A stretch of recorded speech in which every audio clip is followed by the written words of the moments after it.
Ce vendredi 9 janvier 2015, vers 13h30, la menace terroriste n'a jamais été aussi élevée en France.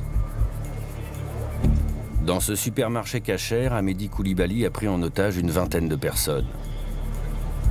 Les policiers d'élite du raid sont sur le pied de guerre, prêts à donner l'assaut. C'est bon, c'est juste le passage pour histoire de descendre les escaliers. Porte de Vincennes, le temps s'est arrêté. Scène surréaliste, l'appel téléphonique de cet homme à son ami, caché dans le magasin. Je sais, mon frère Johan, mais mon frère, ils sont en train d'étudier Johan, mon frère, je te dis, mon frère, j'ai envie de t'avoir avec moi, j'ai envie de te serrer dans mes bras, mon frère. Tu vas à Torah, tu sais même pas comment.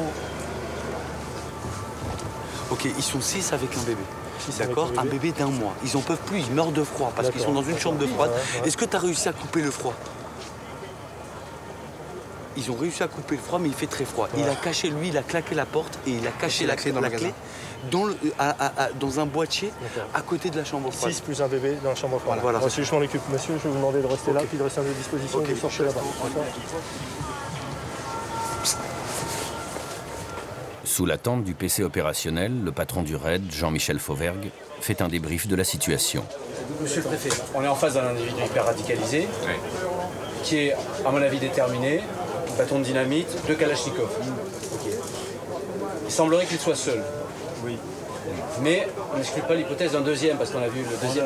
Mais il semblerait qu'il soit seul. Peut-être pas les otages qu'on a eu au téléphone, certains en tout cas, ils parlent d'un seul. Voilà. 19 otages à peu près. En haut, en bas, répartis, on ne sait pas comment. Et possibilité éventuellement d'une ouverture de porte. Si on ouvre cette porte, il faut qu'on rentre. Oui, alors c'est ce que je voudrais négocier pour les gens. On est OK, on va vers l'intervention. On y va. On y va.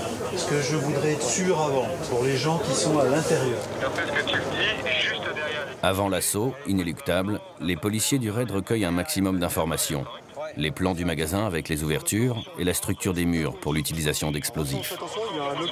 Est-ce qu'elle est fermée par un rideau métallique tiré? Oui, et ils l'ont baissé. Et elle est bloquée derrière la porte avec des objets, on ne sait pas quoi. Et ici, il y a des rideaux aussi, là? Non, ici, il y a des congélateurs. Le raid a trouvé un informateur précieux, Lassana Batili, un jeune malien, employé dans l'épicerie. Un peu plus tôt, il est parvenu à dissimuler 6 otages au sous-sol du magasin avant de s'échapper. Ils ont mis les papiers, ils ont mis les films, Est-ce qu'on tourne une poignée et qui remonte avec en haut, en bas là? Ouais, mais elle est cassée quoi. C'est cassé? C'est cassé. Donc en fait, ça tient pas beaucoup. Là, vous pouvez l'envoyer la photo là, le numéro là. En réalité, j'ai pas beaucoup d'options. J'en ai même qu'une option. Donc je me trompe pas dans le choix du truc. C'est pas possible de se tromper dans le choix. On sait que de toute façon, la vie des otages est en péril. Donc il faut les délivrer, ces otages. Et il faut y aller de vive force et rapidement, parce qu'on sait qu'il a des explosifs aussi. S'il les initie, tout le monde meurt. Donc on est obligé d'y aller. Donc il n'y a pas de choix. Moi, je suis serein sur le choix, j'en ai pas. Les 2-3 minutes avant le départ ont été assez intenses, parce qu'on savait qu'on allait vivre quelque chose d'assez difficile. On va sur quelque chose de chaud. Certains seront blessés ou reviendront pas. On s'est serré dans les bras. Et puis on s'est dit voilà, qu'on était là pour ça, que c'était notre boulot et qu'on allait le faire du mieux possible. On savait que l'affrontement était imminent. Et puis c'est vrai qu'il y avait tout le regard des gens qui étaient autour, les pompiers, les gens du SAMU qui étaient là, les journalistes, et qui nous regardaient partir. Et à ce moment-là, on s'est regardé, on s'est dit qu'on partait un peu à l'abattoir. C'est ce qu'on voyait dans leurs yeux, et c'est ce qui nous a inquiétés un peu aussi. Il est maintenant 17h. Le feu vert vient d'être donné. La colonne d'assaut du raid se met en mouvement.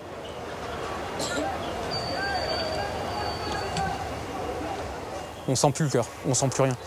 C'est-à-dire que le corps met en sommeil en fait les douleurs, par exemple le poids de l'équipement qui est assez important. Donc voilà, on a l'impression d'être dans hors du temps.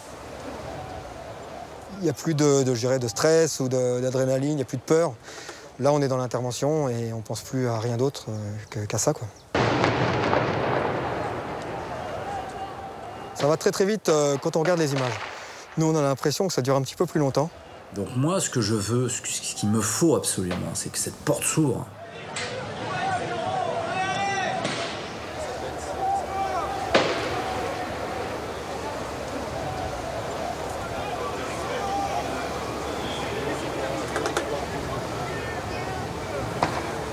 Le premier collègue rentre à l'intérieur.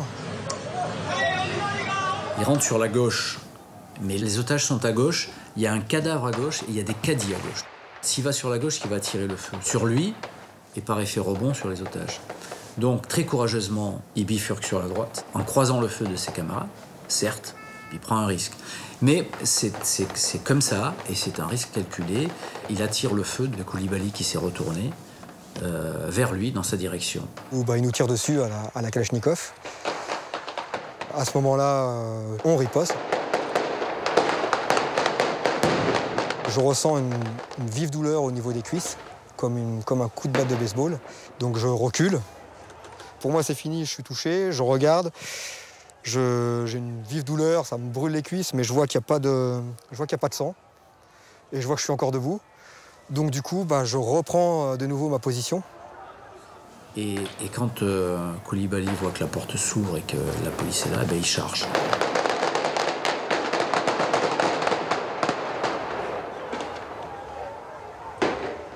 Il tombe les armes à la main tel qu'il avait décidé.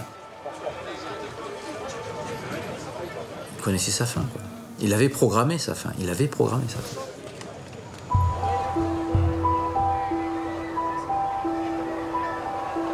L'une des plus importantes prises d'otages qu'ait connue la France prend fin au bout de 3 heures d'angoisse. Allez, on refait. Poussez-vous, les gars! On fait quoi? On va où? Prenez-les. Le pire a été évité. Les 26 personnes retenues dans la supérette sont toutes évacuées saines et sauves, mais profondément choquées. Vous êtes blessés? Vous êtes choqués? Vous avez quelque chose de blessé ou pas? À part choqué, vous avez rien. Le bilan est lourd. Amédi Koulibaly a tué 4 otages et il a blessé des policiers lors de l'assaut. Ok, 2 UMH. On a 2 raids, les 2 blessés raids. 2 ambulances pour le raid. Ils sont à terre ou est-ce qu'on peut les transporter? Ils sont à terre. Il y a 2 blessés graves à terre. Ils sont à terre. Envoie-moi un véhicule, j'ai un fonctionnaire blessé avec une balle très bien. dans la cuisse. 2 ambulances, s'il vous plaît, 2 ambulances. Mes jambes n'ont plus répondu musculairement. Je pouvais plus marcher. Et on m'a fait évacuer à l'hôpital. Récupéré par une UMH, il part Les 4 policiers du raid blessés se remettront très vite, sans séquelles. Quelques semaines plus tard, ils auront repris leur place dans les rangs du raid. Je faisais partie de la colonne d'assaut. Et effectivement, pour moi, à ce moment-là, en fait, il n'y avait aucun doute, c'était de sauver les otages. Et s'il le fallait, au péril de ma vie. C'est mettre sa vie, en fait, mettre sa vie en avant, en fait, pour sauver quelqu'un. C'est donner de soi jusqu'au bout, en fait. Ouais, c'est pour des moments comme ça qu'on s'engage au raid. Raid comme recherche, assistance, intervention, dissuasion. Une unité d'élite qui regroupe plus de 300 policiers répartis dans toute la France. Ils sont le dernier recours lors des crises les plus dangereuses. Depuis 30 ans, les hommes en noir se battent contre le crime organisé et le terrorisme.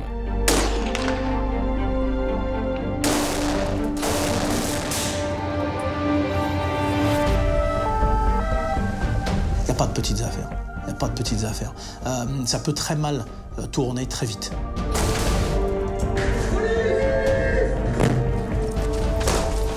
Sélectionnés pour leur forme physique et leur capacité à gérer le stress, les hommes du raid s'entraînent pour faire face aux situations difficiles et n'hésitent pas à risquer leur vie pour en sauver d'autres. Ok, pour lever, levez. La mort est quelque chose qui peut être présent. On n'est pas dans un film, là. Hein. On ne coupe pas à la fin, on ne fait pas le montage et puis on change la fin ou pas.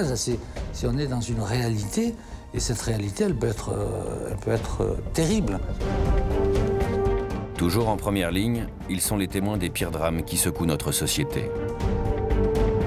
Et ça, ce sont des images que l'on n'oublie pas, hein, des images de morts, de gens qui ont mis fin à leur vie ou autres. Et bien sûr, c'est des images qui restent ancrées quelque part, mais qui ressortent régulièrement.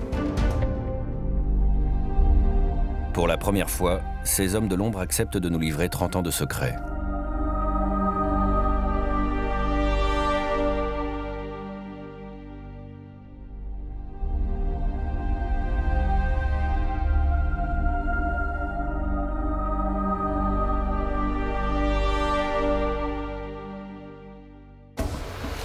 1978, Ezdine Kalak, chef du bureau de l'OLP, est abattu de 16 balles boulevard Haussmann, puis le directeur de la librairie arabe de Paris. Début des années 80, une vague d'attentats secoue la France.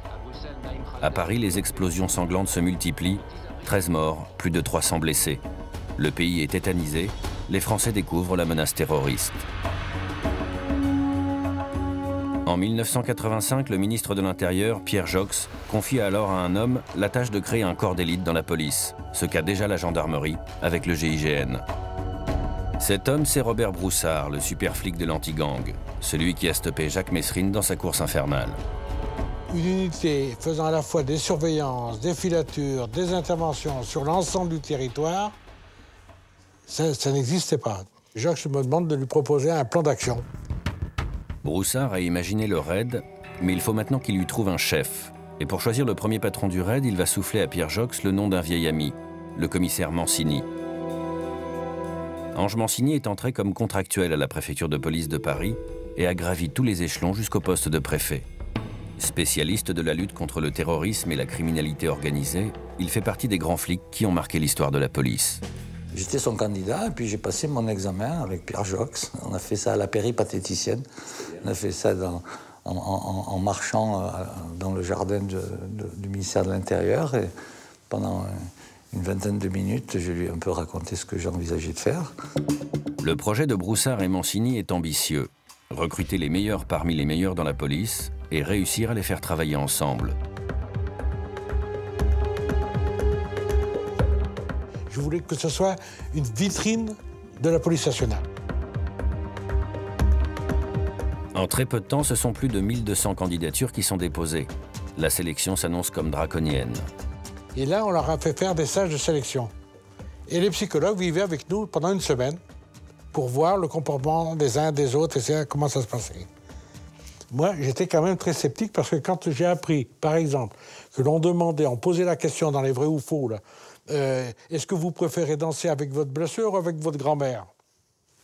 Mais non, qu'est-ce que c'est que cette connerie? Bon, il y a des genres de questions comme ça, vous voyez, bon, qui me paraissaient complètement farfelues. Alors les psychologues me disaient, mais quel profil vous recherchez?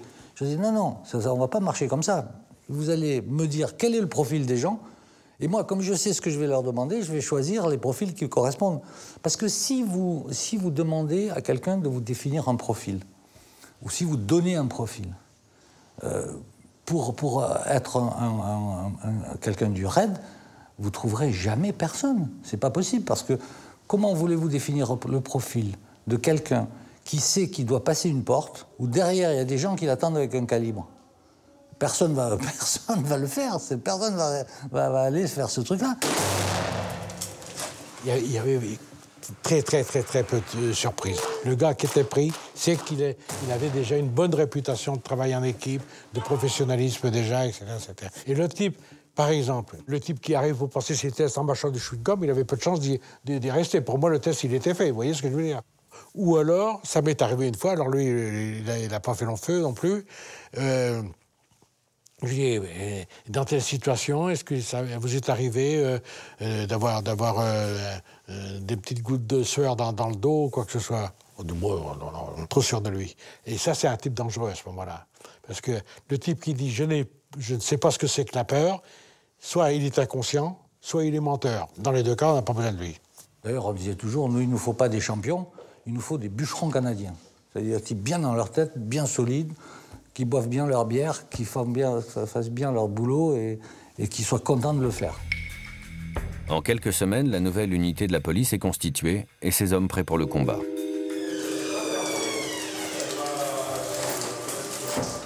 La seule chose qui leur manque, c'est une devise.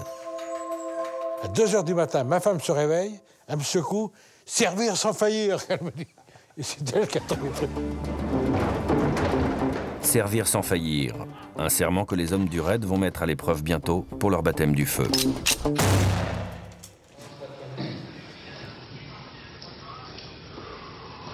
Le 19 décembre 1985, à Nantes, 3 hommes prennent en otage la cour d'assises devant laquelle ils devaient comparaître. À leur tête, Georges Courtois, un petit braqueur multirécidiviste. Maintenant, c'est plus 20 ans. C'est 40 ans de prison, quoi. Hein? Quel effet ça vous fait d'être venu pour juger quelqu'un et finalement de vous retrouver en position d'être jugé à votre tour? Qu'est-ce que ça vous fait? Courtois et ses complices sont armés de revolvers et de grenades. Ils retiennent 36 otages dans la salle d'audience et se sont même permis de convoquer la presse. Nous sommes ici pour nous en aller là où nous devons aller. Où nous irons, où nous mourrons ici, tous les gens qui sont ici derrière ce bureau, nous y compris. Ça ne pose aucun problème. À Paris, l'affaire est prise très au sérieux. Le chef de cabinet du ministre appelle directement Ange Mancini. Il me dit, dis donc, il y a une prise d'otage, est-ce que ça ne serait pas pour le RAID? J'ai dit, ah bah oui, absolument. Ça, c'est vraiment, c'est ça, ce pourquoi on a été créé. Il dit, bon, vous avez les moyens d'intervenir? Je dis, pas de problème. Les hommes du RAID prennent position dans le tribunal. 36 otages dans une salle close et sans fenêtre. Leur première opération s'annonce comme délicate. C'est la première intervention, on ne connaît pas le RAID, qu'est-ce que c'est? Les cow-boys arrivent, viennent d'être créés. Voilà. Alors, bon, là aussi, il fallait, c'était l'examen de passage, quoi. Le duo Mancini-Broussard est à la manœuvre. La négociation va pouvoir commencer. Courtois a demandé que je vienne. En plus, Courtois était fier que ce soit Robert Broussard qui vienne s'occuper de lui. C'est un type, c'est un pauvre mec. Il avait 40 ans, il avait déjà fait 25 ans de prison. J'y vais, et les bras écartés, pour bien lui montrer que je n'étais pas armé. Mais là, devant tout le monde, dans la cour d'assises, il me demande de lever les bras. Alors là, c'est non. Pourquoi? Parce que je n'ai pas levé les bras devant 3 types qui sont là, qui prennent des otages quand même. Notre formule, c'était d'utiliser la négociation, la parole, comme des armes. Moi, je dis que c'est un véritable corps à corps psychologique que vous livrez avec quelqu'un, mais avec certaines règles, c'est-à-dire de ne pas vouloir aller trop vite, de ne pas lâcher du terrain sans en gagner en échange. Vous voyez? Et la première chose qu'on leur disait toujours, écoutez, vous avez des otages, très bien. Nous, on est là, vous ne pouvez plus bouger, vous savez plus où vous êtes. Tant que vous ne touchez pas aux otages, on vous assure qu'on ne fera rien contre vous. Si vous touchez à un otage, à ce moment-là, on intervient et là vous serez tous morts. Vous voyez, il faut aussi qu'il y ait une pression. Il faut qu'ils sentent, eux aussi, une pression de mort. Au bout de quelques heures, c'est le statu quo dans les négociations. La crise s'enlise dans la durée. Mais à la faveur de la nuit, Georges Courtois et ses complices vont tenter de quitter le tribunal. La nuit arrivant, ils ont tenté une sortie en force de la salle d'audience. Je pense qu'on a une idée de génie. C'est qu'on a éteint tout le palais de justice. C'est-à-dire qu'ils se sont retrouvés dans le grand hall du palais de justice, dans le noir. Et la seule lumière qu'il y avait, c'était la salle d'audience. Et donc, on faisait des bruits à côté, ils entendaient des gens, puisque nous, on était bien sûr dispersés dans le noir. Et ils ont eu la trouille, ils sont rentrés. Le lendemain matin, la situation évolue. Tous les otages, à part les 3 magistrats, sont relâchés, mais le ton monte. Courtois et ses complices veulent désormais une voiture et un avion pour prendre la fuite. Alors c'est un drôle de spectacle quand même. Le président de la cour d'assises, avec les menottes, il enchaîné au type qui devait juger et envoyer en prison. C'était quand même assez spécial comme ambiance. Courtois avait un calibre dans chaque main, alors il était là comme ça, il remontait, il baissait le chien, il remontait, il baissait le chien. C'était 2 revolvers. Alors on était avec Broussard, et là je me disais, regarde-moi ce connard, il va nous en mettre une sans le vouloir. Ça va lui échapper, Toujours menotté au président de la cour d'assises, Courtois obtient une voiture pour se rendre à l'aéroport, escorté par le RAID. Sur l'aéroport, on a commencé la dernière discussion. Et petit à petit, à force de discuter, c'est là où on a vraiment utilisé la négo comme une arme. Et on les a convaincus que ça ne servait à rien. Que finalement, de toute façon, ils étaient là, ils n'iraient pas loin, ils étaient coincés, ils étaient bloqués. Et ça ne servait plus à rien. Courtois a fini par se rendre. Il me dit, Robert, tu me laisseras dire quand même 2 mots aux journalistes. Ah, je dis, attends, oui, mais tu ne descendras pas de voiture. Hein. Tu le fais de la voiture, tu ne vas pas faire une conférence de presse. Je vous annonce que nous considérons cette affaire comme un demi-échec, c'est-à-dire comme un demi-succès. Fin du coup d'éclat pour Courtois et ses complices qui vont retourner en prison, et victoire pour le RAID qui signe là son premier succès. Les terroristes arrêtés. 4 membres d'Action Directe, parmi lesquels les 2 membres fondateurs du mouvement, piégés par la police dans un hameau de Sologne. En 1987, un deuxième fait d'armes du RAID va faire la une de tous les médias. l'arrestation des membres d'Action Directe. Depuis 10 ans, le groupuscule d'extrême gauche enchaîne aveuglément les attentats et les meurtres. Action Directe devient l'ennemi public numéro 1. Mais ces 4 leaders, Joël Aubron, Nathalie Ménigon, Georges Cipriani et Jean-Paul Rouillant, sont localisés dans une ferme proche d'Orléans.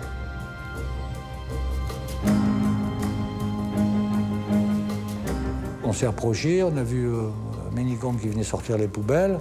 Les loups sont dans la bergerie. Les 4 fugitifs au même endroit.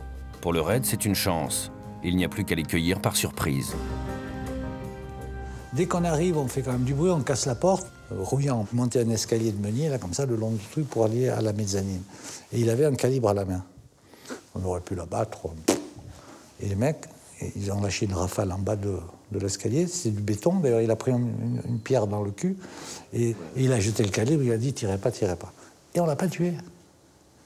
On les a pas flingués. Action Directe a disparu.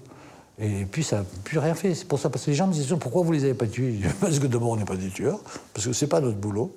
Et parce qu'en plus, je pense que ça aurait été une faute politique de les tuer. Parce que là, effectivement, ils auraient fait des émules. Parce que on les aurait abattus comme des chiens, quoi. Hein. C'est une superbe prise.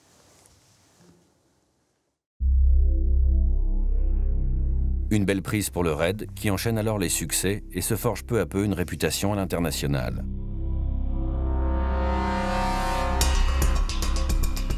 Protection de hautes personnalités, échange avec les plus grandes unités d'élite du monde et laboratoire pour les nouvelles technologies. 30 ans après sa création, le raid suscite toujours des vocations et les hommes qui y viennent ne le font pas par hasard.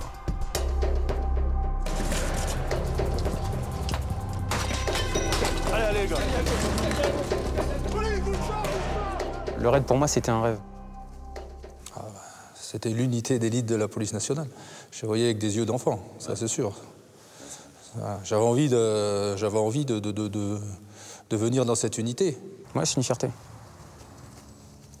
Dès l'instant où on est un policier, qu'on met une tenue noire, on passe dans un autre monde. Socialement, déjà, on représente autre chose. Et puis le raid, c'est toutes les belles interventions, ça représente j'allais dire la quintessence de l'intervention dans la police. Donc c'est pour ça que c'est quand même un rêve. Ok, c'est parti. Police! Mais pour réaliser le rêve, la route est longue. 4 mois de formation intensive au QG du raid pour les candidats présélectionnés. Continue, qu'est-ce que t'attends? Les gars, c'est une machine, hein? Et ce qu'il faut que vous compreniez, c'est que c'est un rouleau compresseur qui rentre. On l'a refait, les gars. Inlassablement, les jeunes recrues répètent les techniques de base. Tous leurs gestes doivent devenir réflexes et automatismes. Jette un œil. Hein? Parce que si je suis ici que j'attends, boum. En intervention, la moindre faute d'inattention pourra leur être fatale. Pourquoi t'as pas un bouclier? J'ai dit tous les boucliers. Le principe de l'éclatement, c'est tous les boucliers en tête, les gars. Vous l'avez vu sur le schéma ou pas? Allez, on la refait. C'est parti. Ouais, allez, ça rentre. Allez. Pourquoi tu suis, toi? Qu'est-ce que t'attends? Putain! On la refait. C'était bien, putain, au début. J'y croyais, là. On nous pousse à bout, on nous pousse dans nos retranchements, aussi bien physiquement que psychologiquement.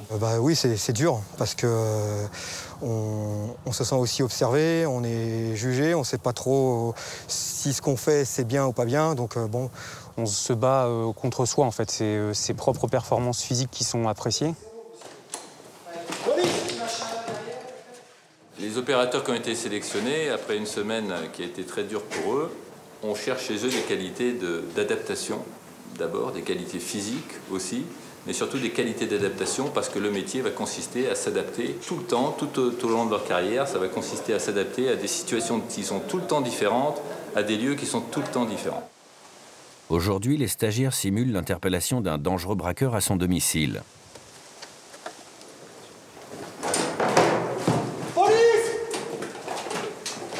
Leur objectif, c'est tout simplement caché derrière la porte. Les stagiaires policiers sont directement confrontés au fameux effet tunnel. La concentration et la tension leur font oublier l'essentiel. Vas-y. Forcément, l'endroit où il était caché, situé, pouvait lui permettre de mettre à mal toute l'équipe d'intervention. Il pouvait même se permettre le luxe de se barrer sans que personne ne s'en rende compte. Au terme de 4 mois d'efforts, c'est le grand jour pour les stagiaires retenus.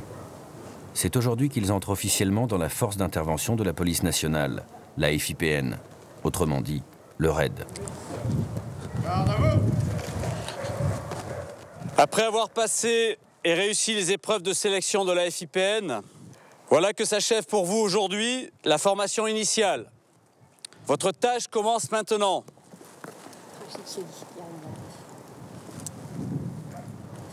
Stéphane, je vous remets les insignes de la FIPN. Celui-là s'y tient, impeccable. Et bravo. Merci. Ici, et mes félicitations et bienvenue. Félicitations. Bienvenue. Merci. Merci. Bon, bah, bonne bourre, hein, les gars. Merci. Bravo. C'est bien, c'est bien. Comme quoi, faut persister, hein, même quand on n'est pas pris une première fois. C'est bien, bravo. On s'est entraîné, on s'est préparé, on a réussi à avoir les tests et maintenant on est dans l'aboutissement et ce n'est qu'un commencement. C'est-à-dire qu'après, il va falloir s'entraîner tous les jours, il va falloir progresser de manière à être le plus opérationnel possible. Et c'est ce qui me plaît.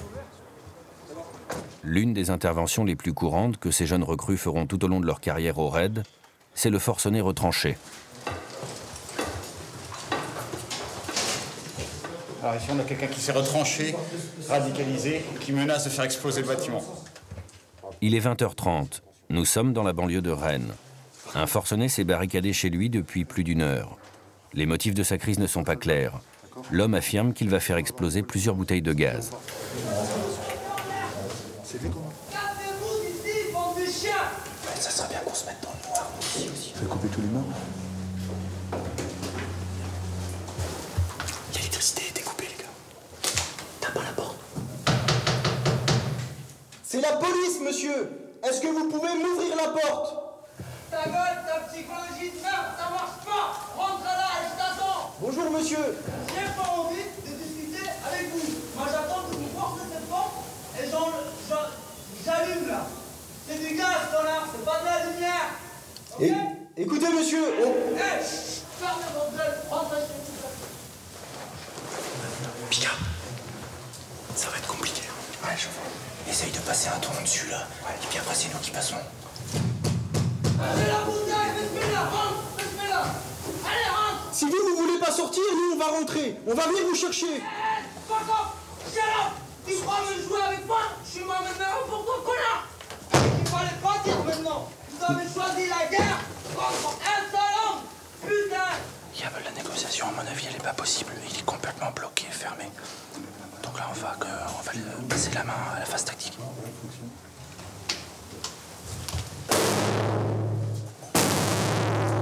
Allez, ça avance, les gars! Allez! Présence, les gars! Allez, ça avance, les gars!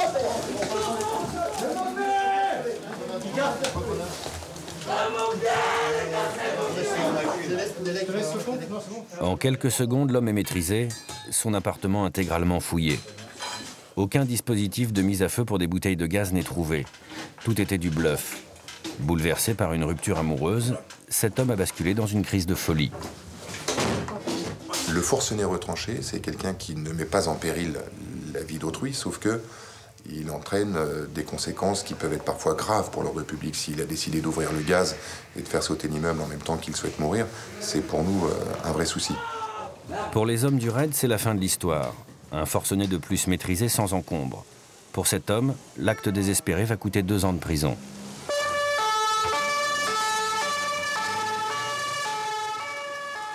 Il y en a régulièrement des forcenés, hein, des gens qui n'avaient pas fait parler d'eux avant cette affaire-là, et puis qui, tout d'un coup, pour des problèmes sociaux, sentimentaux, pètent les plombs, se barricadent, et puis un mec qui pète les plombs, il n'y a plus moyen de le raisonner, il n'a plus conscience de ce qu'il fait, police ou pas police, s'il a une arme, il tire. On intervient sur les femmes battues, on intervient dans des foyers où il y a de la misère, etc. Donc le forcené, c'est le RAID parce qu'il a une arme. Donc c'est à nous d'aller le neutraliser avec toutes nos techniques sans le tuer. François, est-ce que vous m'entendez? S'il vous plaît, répondez-moi. Et rentrez-moi, je vous allume! Ouais, ouverture commencée. Normalement, face au danger, la normalité, c'est fuir, hein. C'est pas aller contre. Hein. Mais là, on sait qu'on va peut-être s'en prendre une, mais on y va quand même. Et on est attiré par ces zones d'incertitude, de danger. On aime bien se faire peur sur la frontière. Bon, est-ce que c'est malsain ou... Bon, enfin bref, on est tous titillés par ce désir d'aller derrière. Bien sûr que j'ai des fous. Sinon, ils ne monteraient pas sur ces affaires-là. Si vous êtes derrière la porte, vous devez rentrer une arme à la main avec quelqu'un qui vous tire dessus. Si vous réfléchissez, vous ne rentrez pas. Tout le monde ne passe pas la porte en premier. Mais celui qui est derrière, si on peut lui dire de passer le premier, il va passer le premier. On veut tous passer le premier. Feu vert, les gars, feu vert. La peur, elle existe, bien sûr. On n'est pas des surhommes, hein. Loin de là. La peur, elle est présente dans chacun de nous lorsqu'on est devant la porte. C'est une certitude. Si nous, on ne le fait pas, si nous, on ne fait pas ce qu'on attend de nous, alors qui d'autre le fera? Personne. C'est-à-dire qu'après nous, en fait, il n'y a plus rien. Donc on n'a pas le droit de faillir. La devise du service étant servir sans faillir. Pour nous, une mission ne peut être que réussie. Mais ces missions ne se soldent pas toujours par un succès. Ce soir, le raid est appelé pour un forcené en région parisienne. L'homme, armé d'un fusil de chasse, aurait menacé de se suicider et s'est retranché dans sa maison. Monsieur Céleste, est-ce que vous m'entendez? Je suis l'officier de police chargé de prendre contact avec vous. Est-ce que vous nous entendez? Est-ce que vous nous voyez? Il n'y a aucun contact. A priori, pour l'instant, c'est l'Inter, groupe tactique qui va jouer. Et après, on voit 6 manifestes. À ce moment-là, je le reprendrai à la voix. Hein, c'est tactique négo. Mais pour l'instant, place à la tactique. Dans la mesure où il n'a pas répondu. Il n'a pas répondu aux appels téléphoniques. Il n'a pas répondu aux messages.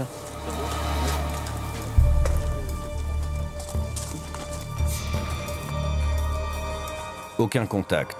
Il faut donc investir la maison. Et au bout de quelques minutes, le constat est clair. Lorsqu'on a décidé de reconnaître le rez-de-chaussée, en fait, on a découvert le corps de la personne qui s'était suicidée d'une balle ou d'une décharge de chevrotine, je ne sais pas encore, dans la tête. Donc on n'a rien pu faire pour sauver le malheureux. C'est jamais une fin qu'on apprécie beaucoup. Ça nous chagrine malgré tout. Même si on n'y est pour rien, bien évidemment, c'est pas la fin qu'on espère. Pour nous, quand quelqu'un se suicide, c'est aussi un échec. C'est parce qu'on n'a pas réussi à l'empêcher à temps et que peut-être quelque part on a manqué de réactivité. Chaque année, sur l'ensemble du territoire, les hommes en noir interviennent sur plus de 80 forcenés, armés et retranchés. Presque la routine pour ces hommes hyper préparés. Mais une routine qui peut parfois mal tourner. Le raid a perdu 2 de ses éléments sur une intervention sur un forcené. Hein. La mort de 2 policiers du raid tués à Ris-Orangis par un forcené illustre la difficulté de ce type d'intervention. Ris-Orangis, c'est une affaire qui débute avec c'est un fou, hein, c'est un malade qui croit que c'est des Martiens qui l'attaquent, je suppose. Fou d'armes, avec des armes extrêmement puissantes. Les pompiers s'étaient fait tirer dessus, donc situation bloquée, on appelle le raid. Hein. Donc quand on arrive, il y a encore l'échelle de pompiers, il y a tout qui est bloqué, et on n'entend plus aucun bruit. Certains disent qu'il a un chien qui n'aboie pas. On a entendu des coups de feu. On se pose la question de savoir est-ce qu'il n'a pas tué son chien, est-ce qu'il ne s'est pas suicidé, est-ce qu'il n'est pas en train d'agonir dans un coin. Bon, on se pose des questions. Au bout d'un moment, je décide qu'on intervient.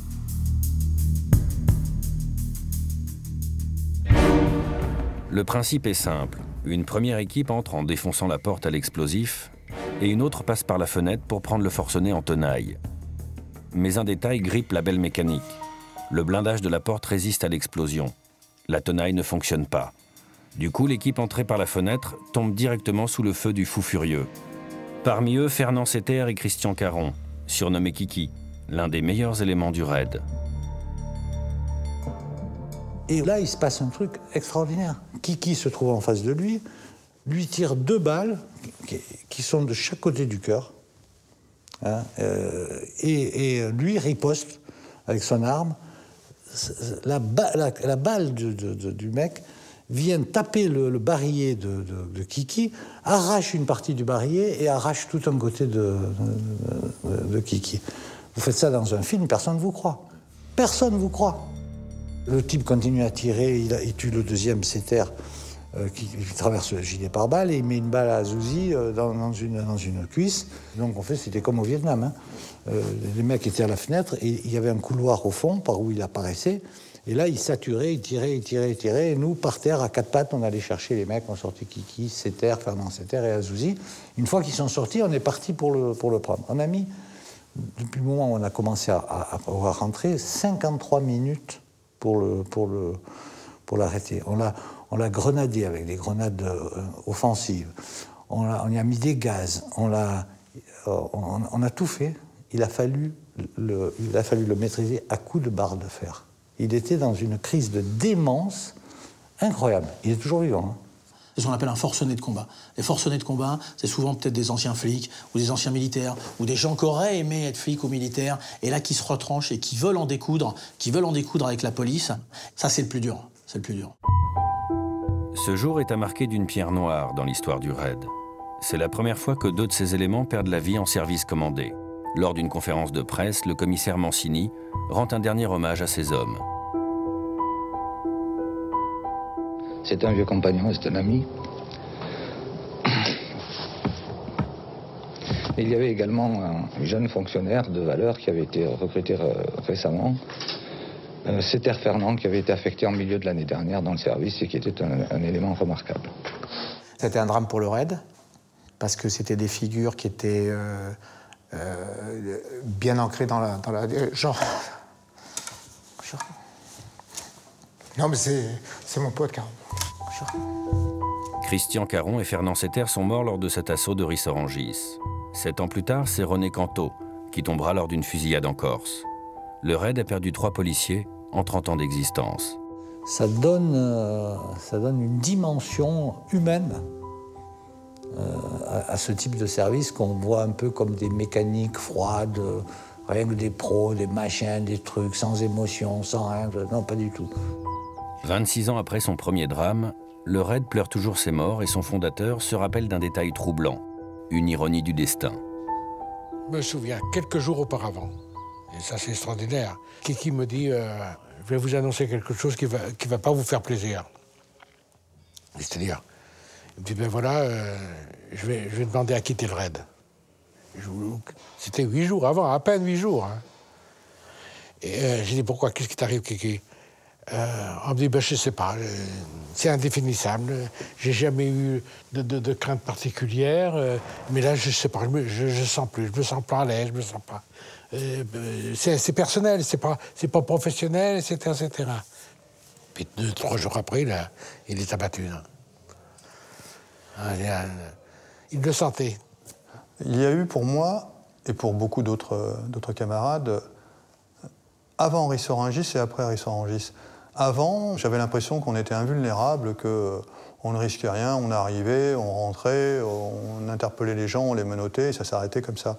Et voilà, là, quand on voit les cercueils, voilà, on prend conscience qu'il y a du risque, il y a un gros risque et qu'il faut garder ça à l'esprit et qu'il faut se préparer, s'entraîner et toujours mettre tout en œuvre pour qu'on intervienne dans les meilleures conditions. Parce que même en intervenant dans les meilleures conditions, il y a toujours une part de chance, hein, et cette fois-ci, le raid ne l'avait pas eu.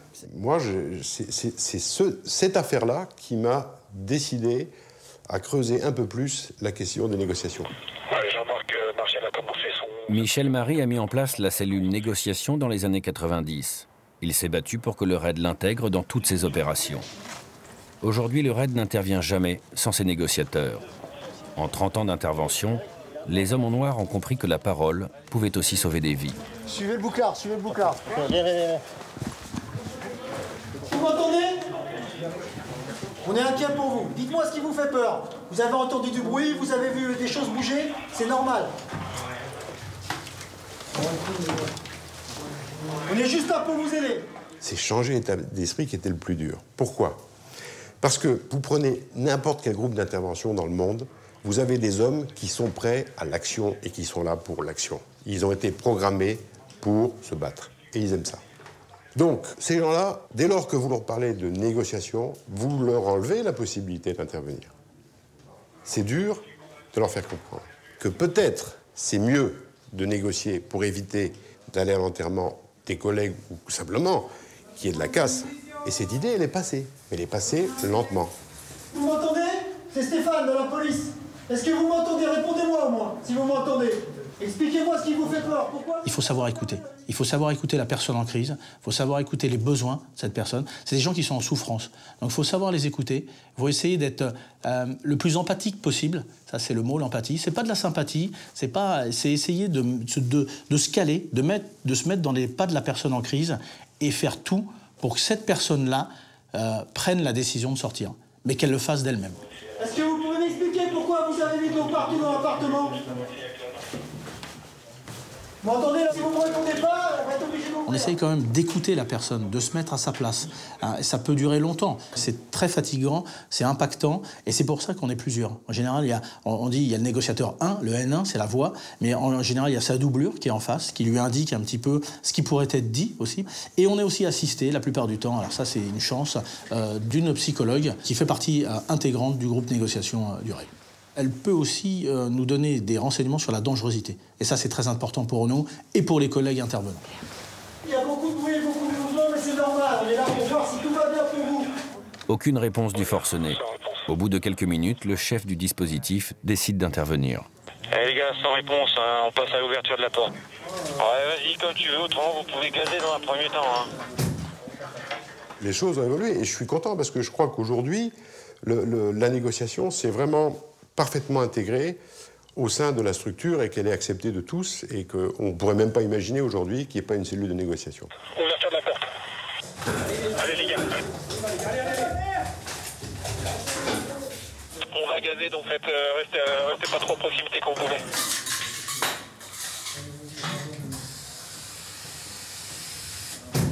C'est normal, n'ayez pas peur du bruit, n'ayez pas peur des gens.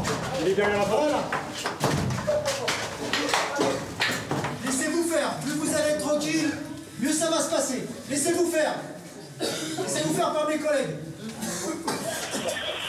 Encore des tentations très virulents. Aujourd'hui, la négociation n'a pas permis de changer l'issue de la crise. L'homme est sorti par la force de son appartement. Dans d'autres cas, les pourparlers peuvent prendre une place prépondérante, avec des enjeux autrement plus importants.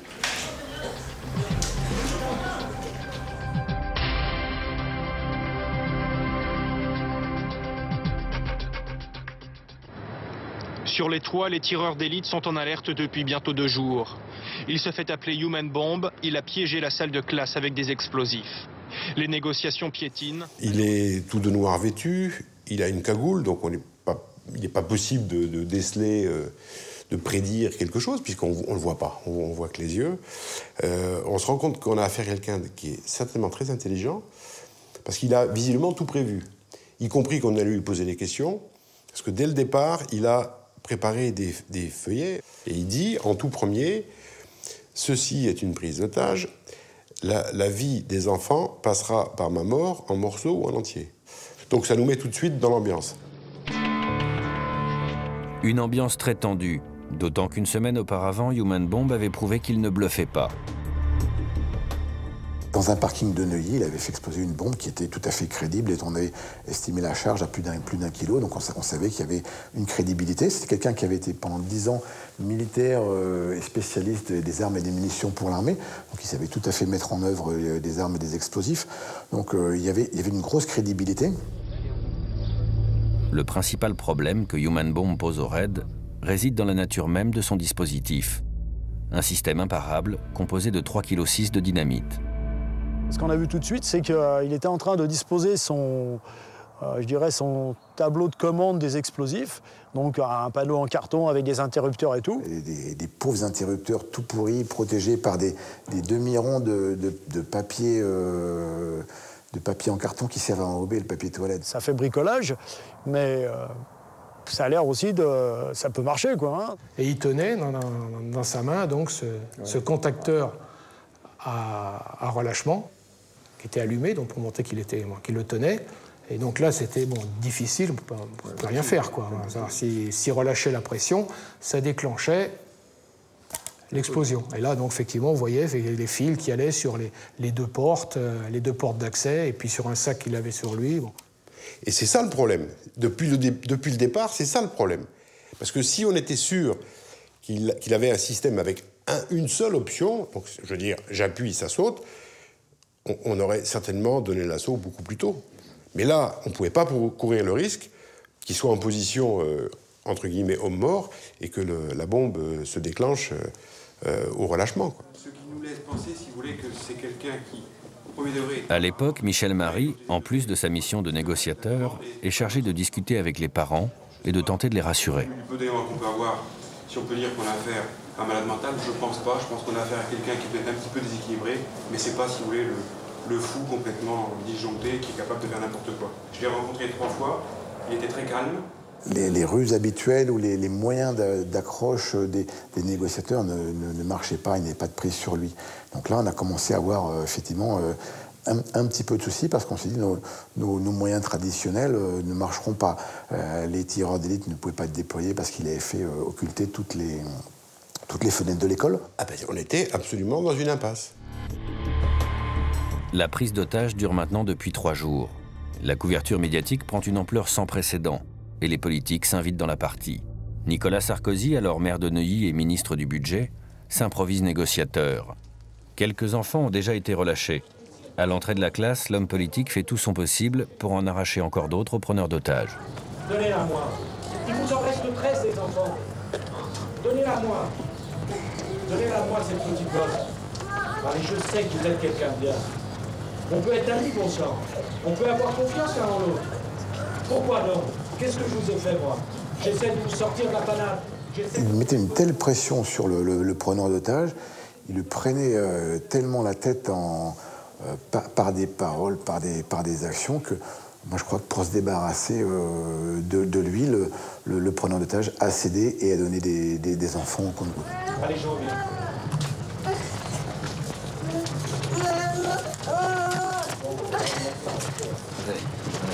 Vous êtes gentil. Quoi? Vous êtes gentil. Je te la mets, maman, je te la mets. Je te la mets. Elle est pas tellement bien. Quand vous prenez quelqu'un qui n'est pas spécialement fou, mais qui ne dort pas pendant une nuit, qui ne dort pas pendant 2 nuits, et qui ne dort pas pendant 3 nuits, n'importe qui, au bout de 3 nuits, va commencer à avoir des hallucinations. Et c'est exactement ce qui se passait pour HB. Il commence à entendre des coups, il a l'impression qu'on est en train de percer les murs. Mais il voyait, à un moment, il voulait bouger les affiches. Ouais, je sais que vous faites bouger. Donc là... Les dessins des enfants, etc., ils sont en train de rentrer, etc. Voilà, des trucs, alors... Donc, au bout de la 3e nuit, il est sujet à des délires, qu'on appelle des délires d'interprétation. Oui, c'était plus qu'inquiétant. Moi, j'avais peur qu'il déclenche accidentellement, avec la fatigue. La seule possibilité que l'on a, c'est d'intervenir quand il dort. Parce que bien entendu, s'il dort pas, il a son... Au moment où on va rentrer, il a son truc à la main, où il va appuyer sur un bouton, et puis... Ça peut dégénérer à tout moment, quel que soit le type d'affaire. Mais là, dans ce cas précis, bon, à un moment donné, il y a eu une opportunité, il fallait la saisir. C'est le moment ou jamais. Human Bomb, à bout de force, s'est écroulé de fatigue. 2 policiers du RAID sont désignés pour entrer dans la classe, à pas de velours, et faire face aux preneurs d'otages. L'un de ces hommes est Daniel Boulanger, connu pour ses brillants états de service. Notre but, c'est de venir au plus près d'HB et d'assurer donc, le plus possible la sécurité pendant qu'une équipe, par la porte latérale, va venir chercher les enfants. J'ouvre la porte, mais doucement, pour faire entrer le groupe qui doit extraire les enfants, mais surtout s'assurer qu'il n'y a pas un contacteur, un piège derrière. Parce qu'il y avait l'explosif, que moi j'avais vu l'explosif dans la journée, qui était à côté de la porte. Mais est-ce qu'il avait ajouté quelque chose après sur la porte? Ça, on ne peut pas le savoir. Donc c'est le fait d'ouvrir la porte avec précaution, vérifier rapidement, et puis les collègues rentrent. Et après, du coin de l'œil, je vois que les collègues sont rentrés et puis commencent à évacuer. Et donc les enfants commencent à sortir. Puis après, ça s'accélère, parce que le premier, il peut rentrer doucement, mais le deuxième, il pousse, et ainsi de suite. Après, il faut prendre, il faut sortir. Et là, ça fait du bruit. Alors j'entends pas le bruit, moi, mais il y a du bruit, donc c'est normal qu'il est... Bon. Il a le bras gauche qui est tendu et il a la main dans un sac. Il ouvre un œil, il me voit au-dessus, à ce moment-là, il fait donc un mouvement vers l'avant. J'ai tiré 3 fois. Et tout de suite, avec Dédé, ce bras, on s'est mis sur lui, on a bloqué le bras qui était dans le sac, en se disant au bout, il y a peut-être un interrupteur, quelque chose comme ça. Et donc, bien sûr, l'évacuation des enfants s'est faite très rapidement.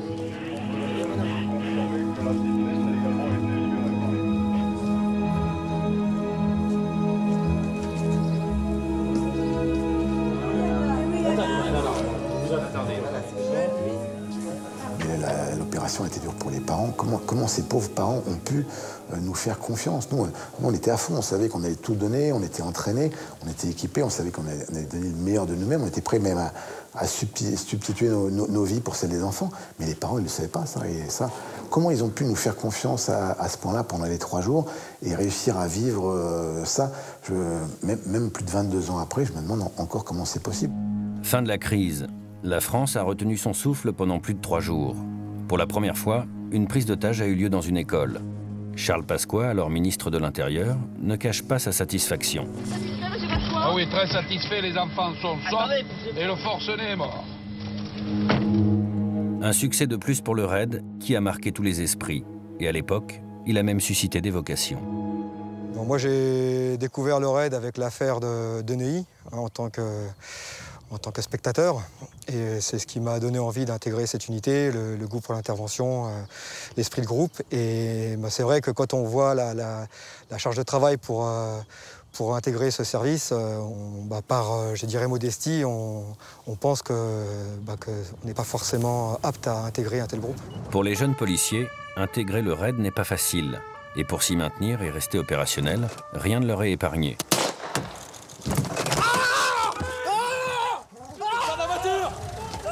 L'entraînement quotidien est l'un des plus durs au monde. Au RAID, une intervention ne s'improvise pas. Carrément, halt! Bouge pas! Carrément, halt! Tête en bas. L'intervention, ce n'est pas une science exacte. On a beau penser à tout prévoir, on va découvrir des choses auxquelles on ne s'attendait pas. Donc, il faut automatiser tout ce qui est possible d'automatiser. Il ne faut pas avoir à se poser de questions sur ma place, je dois être ci, je dois être là, mon chargeur, il est là ou là. Tout ça, ça doit être automatisé. Le tir, on doit être excellent en tir. Hein. On n'a pas non plus à se poser de questions. On a l'objectif, on est en position de tir, eh bien, il faut tirer. Voilà, ça doit se faire en un quart de seconde. Et le peu de capacité intellectuelle qu'il nous reste dans ces opérations, parce que le stress vous envahit, il faut le concentrer sur ce qu'on va découvrir. Voilà. Tout le reste, il faut essayer d'emmagasiner et d'automatiser tous les autres gestes. Et pour automatiser tous les gestes, il faut sans relâche les répéter dans des mises en situation réalistes, comme ici, lors d'un exercice de protection rapprochée. Attention, attention! Vite, évacuation!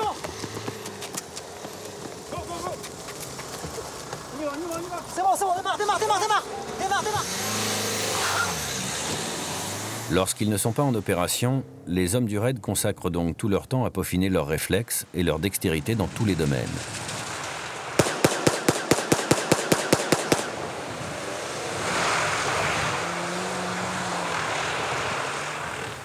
Tout est réflexe, et il faut que ce soit des réflexes professionnels, et pour ça, il faut que ce soit le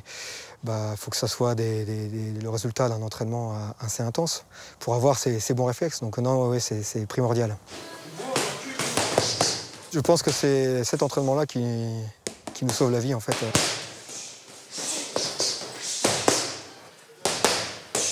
Non, rien de difficile. Moi, je suis content d'être là. Moi, ça fait 17 ans, chaque fois que je viens au boulot le matin, je traîne pas les pieds, quoi. Je viens avec le sourire, je suis content. Je vais retrouver mes copains, on va faire du sport ensemble, on va faire de la tactique ensemble, voilà.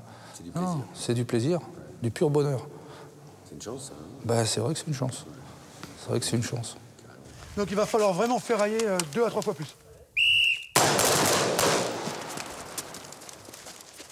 Les entraînements quotidiens se font à balles réelles et avec l'équipement d'intervention complet.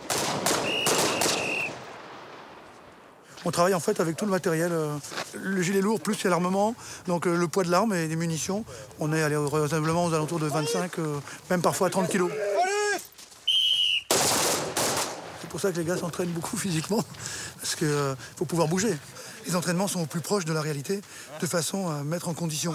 C'est-à-dire, les tirs sont faits avec le stress, avec le matériel porté en intervention, de façon à reproduire au plus près ce qui pourrait être une situation réelle. Bien sûr, être préparé à 100%, c'est difficile, hein, mais c'est l'objet des entraînements. Un jour, on m'avait posé la question de savoir comment on se préparait à l'improbable. Alors, improbable, impossible, appelez-le comme vous voulez. En fait, il faut bien comprendre que dans ce type d'unité, ce que chacun envisage comme étant un scénario purement impossible ou purement improbable, nous, il faut comprendre que c'est notre quotidien. Mais il y a aussi ce qui risque de nous arriver, c'est-à-dire l'hyperterrorisme. Il n'y a pas de raison objective de penser que ce que nous observons à l'étranger, et qui se rapproche de nous, je le rappelle, hein, les attentats de Madrid, les attentats de Londres, tout ce qui se passe à Bombay, à Moscou, aux États-Unis, il n'y a pas de raison objective de penser qu'un jour on ne sera pas confronté à ça. Et alors ce jour-là, si je veux pouvoir me regarder dans une glace, moi et tous les collaborateurs du RAID, si on veut pouvoir dire que nous étions professionnels, ça veut dire qu'il aura fallu que nous soyons prêts et que nous nous soyons entraînés auparavant. J'ai tendance à dire que le terrorisme est en permanente mutation. On le voit bien dans le monde entier. On a une série d'actions, après on passe à autre chose. Et là, on est passé dans une phase style Mera. Hein. Voilà, des individus préparés, entraînés, et qui veulent tuer, hein, passer à l'action, tuer, et ensuite, leur objectif, c'est de mourir en combattant les forces de police. Des individus qui veulent mourir en combattant les forces de police, un phénomène qui n'a rien de nouveau. En 1996, à Roubaix, un gang se fait remarquer pour ses méthodes ultra-violentes. On reçoit un coup de téléphone de Lille, de la PJ de Lille, qui nous dit, voilà, on est sur une bande de type extrêmement dangereux, ils sont localisés à Roubaix, on a besoin de vous pour l'interpellation, parce que, franchement, ils ont peur, quoi. Ils sont vraiment dangereux, quoi, vraiment dangereux. 23h30 hier soir, les démineurs désamorcent la 3e bouteille de gaz trouvée dans une voiture piégée. C'était des gens qui s'étaient illustrés en mettant une voiture piégée sur un sommet du G7 qui avait lieu à Lille 3 jours auparavant. Alors, appelons-les braco-terroristes, gangs-terroristes. Et donc ces islamo-terroristes, il y avait des gars qui étaient partis un petit peu en Bosnie, il y avait des gens qui étaient originaires de la région et qui étaient pas forcément des gens très très pieux, hein, mais qui s'étaient convertis peut-être sur ce séjour en Bosnie. La France découvre le djihadisme sur son sol avec le gang de Roubaix. Stéphane Caz et Lionel Dumont n'hésitent pas à utiliser leurs armes de guerre au nom d'Allah. Pourtant, étrangement, à cette époque, les pouvoirs publics refusent d'admettre l'évidence. Les premiers mots du ministre de l'Intérieur de l'époque ont été de dire que c'était pas une affaire d'islamistes, une affaire de braqueurs, que on les avait entendus crier Allah Akbar, on avait vu la maison avec plein de Corans, ce qui restait, qui n'avait pas été brûlé, carbonisé. Bon, ils avaient quand même des armes partout, ils ont crié plusieurs fois Allah Akbar. Bon. À l'heure actuelle, c'est lié donc au grand banditisme, ça n'a rien à voir ni avec l'islamisme, ni avec le terrorisme, ni avec le sommet du G7. Donc on en reste là. On en reste là. Mais dans le même temps, les instructions du ministre sont très claires. Il faut barrer d'urgence la route au gang de Roubaix. Tous les services de police sont mobilisés et le 18 mars, les terroristes sont localisés dans une maison. On arrive devant une maison le matin à 6 h. Et là, on met une petite charge d'explosifs sur la porte et les collègues montent à l'assaut. Et là, on entend une déflagration, la porte qui pète, 3-4 collègues qui entrent et au bout de quelques secondes, échange de coups de feu, grosse explosion et les collègues qui ressortent de la maison. Un autre qui sort en titubant. Et Loïc et moi, on a été le chercher, et c'était notre ami et collègue Alain Maillet qui s'était pris notamment une balle dans la mâchoire, donc il avait le visage complètement déformé, au point que, sur le coup, je ne l'ai même pas reconnu. Du premier étage, ils ouvrent les fenêtres et tirent dans la rue. Ils arrosent avec voilà, un peu Les balles traversent le plancher. traverse le plancher, traverse les murs. C'est la folie, quoi. Ah bah c'est la guerre, hein, parce qu'on a tiré 1800 cartouches en 2 heures. Si ça, c'est pas la guerre... Il y a eu, à un moment donné, d'ailleurs, une grenade qui a dû exploser près d'un matelas et créer des étincelles sous ce matelas. Les étincelles ont couvé et ont fini par mettre le feu à la petite maisonnette. Le premier étage s'est écroulé. Ils ont dû être intoxiqués par les fumées avant, et puis ils sont morts dans l'incendie, quoi. C'est une opération qui a marqué le service par le fait que ça a duré plusieurs heures et que ça a tiré dans tous les sens et que c'était déjà les prémices de ce qui arrive maintenant et ce qui va sûrement arriver plus fréquemment maintenant. Bonsoir à tous. L'épilogue à Toulouse. Mohamed Merah est mort lors de l'assaut du raid après une fusillade intense. Il ne sera donc pas confronté à la justice. Il n'aura exprimé aucun regret et il est... Mohamed Merah. Ce jeune franco-algérien de 24 ans s'est radicalisé au cours de ses séjours en Syrie, en Afghanistan et au Pakistan. Il se disait combattant du djihad.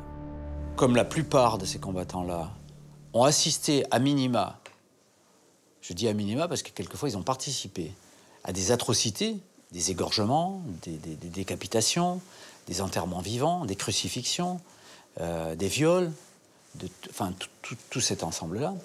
Eh bien, ces gens, quand ils reviennent, en plus, ils reviennent perclus de troubles psychologiques qui fait que le danger est encore accru. La plupart du temps, ils reviennent, ils sont cassés, ils sont fracassés.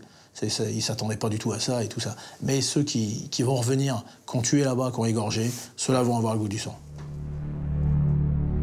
Mohamed Merah est recherché par toutes les polices. En mars 2012, dans la région toulousaine, il fait 3 expéditions mortelles. Il assassine 7 personnes, dont 3 enfants dans une école, et fait 6 blessés graves. Le 22 mars, il est localisé dans son appartement en plein Toulouse. Le raid est appelé pour l'arrêter. On va aller l'interpeller. Mais malheureusement, il nous attendait. Et il tire à la palestinienne dans le couloir. Malheureusement, c'est un couloir en béton vibré, ça ricoche de partout. Et d'entrée, on a 2 blessés par balle. Retranché et lourdement armé, Mohamed Merah donne aussitôt le ton. Les fusillades sont d'une rare intensité. Il vient tirer dans la rue et après, ça va commencer à se calmer un peu. Et là, il va vraiment y avoir un début de négociation. À plusieurs reprises, Merah accepte de parler aux négociateurs du raid par téléphone. J'ai pas fait ça pour me laisser faire attraper, t'as vu. Là, on négocie, tu vois, on est en train de négocier. Après, en dehors des négociations, n'oublie pas que j'ai les armes à la main, je sais qu'est-ce qui va se passer, je sais comment vous opérez pour intervenir, je sais que vous risquez de m'abattre, c'est un risque que je prends. Donc voilà, sachez qu'en face de vous, vous avez un homme qui n'a pas peur de la mort. Moi, la mort, je l'aime comme vous aimez la vie. À un moment donné, la rupture des négociations ne se fait pas de notre fait, évidemment, c'est lui qui coupe le contact et qui dit désormais je ne vous parlerai plus et je vous attends. Depuis ce matin, quand je vous ai demandé du temps, c'était surtout pour reprendre de l'énergie parce que j'avais pas dormi, j'étais très fatigué. Et pendant que vous me tirez dessus, il y a des moments où presque je m'endormais, t'as vu. En partie c'était pour reprendre de l'énergie et d'être prêt à un éventuel affrontement. Il a mis à profit la période de cette négociation pour pouvoir se préparer à un assaut de l'unité. Il a transformé son appartement en véritable champ de bataille. C'est pas nous qui montons un assaut, c'est lui qui va monter un assaut. Il sort de la salle de bain et il remonte vers nous.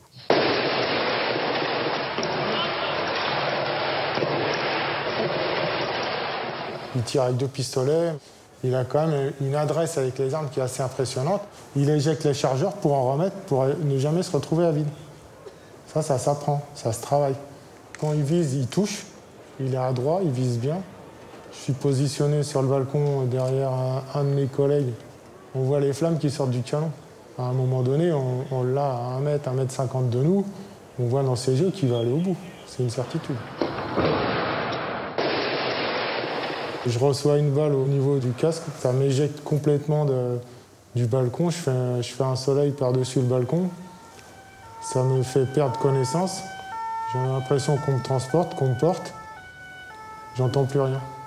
Ils m'ont encore blessé certains de mes hommes, Et à partir de là, puisqu'on n'a pas d'autre solution, il y a un tir létal qui va être fait par un sniper et il va donc s'écrouler au pied du balcon.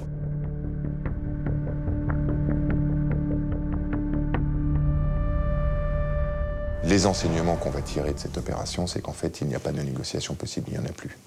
Et donc, on va changer complètement nos process d'intervention concernant ces individus. Lorsqu'on a affaire à du terrorisme qui s'inspire de l'islam radical, ce sont des individus qui cherchent en fait ce que nous appelons une forme de suicide assisté. Ils veulent en finir si possible par une action d'éclat, par une sorte de feu d'artifice, mais pour ça, il leur faut la police pour pouvoir mourir en martyr, comme ils disent, en affrontant les unités d'intervention. La menace terroriste s'est renforcée. Tous les pays européens le disent aussi. La menace terroriste s'est renforcée. La menace terroriste s'est renforcée, pourquoi? Parce que dernièrement, avec la crise en Syrie, on a un nombre important de Français qui sont partis faire le djihad en Syrie, qui reviennent ici. Alors, partir faire le djihad en Syrie, ça veut dire quoi pour un jeune Français? Ça veut dire qu'on part, on s'entraîne au maniement des armes, au maniement des explosifs, donc on acquiert de l'expérience là-dedans. Ensuite, on se confronte à la guerre, on va faire la guerre, et si on en revient, on revient avec ce bagage-là. Je ne parle jamais d'islam radical ou d'islamisme, je parle de terroristes. Ce sont des terroristes, quel que soit le prétexte qu'ils invoquent, si vous voulez. Ça n'a rien à voir avec une religion. C'est simplement souvent des petits ratés, des petits voyous de banlieue qui ne réussissent pas, puis qui un jour, soit en prison, soit parce qu'ils entendent un prêcheur, soit parce qu'ils voient une espèce de truc, ils se découvrent quelque chose et ils le font, je dirais, un peu comme une allumette qui s'enflamme automatiquement. Chaque année, les hommes du RAID font près de 500 interventions. Depuis les événements de Charlie Hebdo, il ne se passe pas une semaine, partout en France, sans qu'ils n'interpellent des djihadistes présumés dangereux.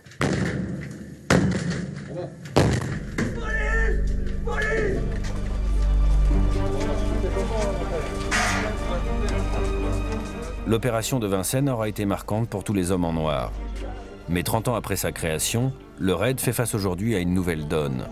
La surmédiatisation de toutes ces interventions. C'est une des affaires les plus complexes qu'on a eu à résoudre, à cause du rôle des médias. Elle a été filmée comme une finale du Top 14, passée en direct, avec des commentateurs dont certains étaient hystériques, quasiment. J'en ai ras-le-bol de voir à la télé des espèces d'experts autoproclamés qui n'ont jamais arrêté que les pendules et l'autobus, et qui viennent vous expliquer comment il faut arrêter des terroristes. Non, mais on est dans un monde de fous, quoi. Hein. On a des services exceptionnels. RAID, GIGN, tout ça, ce sont des services formidables, exceptionnels, avec des gens qui font un travail remarquable. Et puis vous avez 3 ou 4 abrutis là, qui viennent vous expliquer ce qu'il faut faire, pourquoi on fallait le faire, pourquoi on ne l'a pas fait, pourquoi ci, pourquoi là. Je lisais d'ailleurs un truc, je ne sais plus qu'est-ce qu'il y a tweeté, un espèce de machin. Quand je serai grand, je serai expert, comme ça je pourrais venir dire des conneries en longueur de temps à la télé.